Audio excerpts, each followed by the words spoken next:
xildhibaan Idris Cabdi Daktar oo ka mid ah xildhibaanada golaha shacabka baarlamaanka federaalka Soomaaliya ayaa dhaliil iyo eedeyn kala duldhacay wasaaradda gargaarka xukuumadda federaalka Soomaaliya isagoo ku eedeeyay xilli kayd badan oo raashin u yaala wasaaradda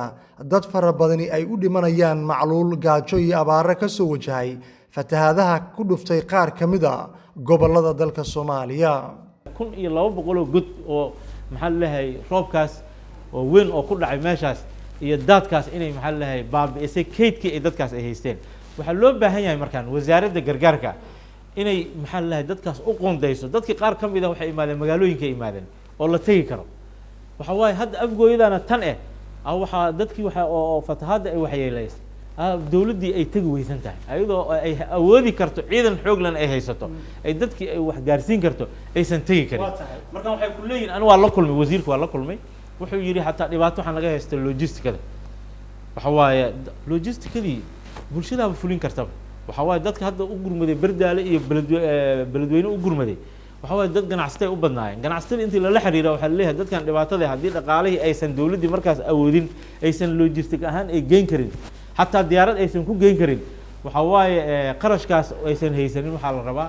inay bulshada ku soo celiso ama nidaam ay sameeyso oo dadkaas lagu badbaadiyo barkeen la fadhimanayso ninka kaydkiisa hadii biyo u galay oo dadkiina ay soo qaxayaan wadadiina ay ku dhamaanayaan hadii meel ay yimaadaan ay ku soo barakacaan aysan waxba ku haysanin waxa anaga aan matalayno waa shacabkaas waxa ii sheegtay oo hadalkaaga ku jirtay wasaaradda gargaarka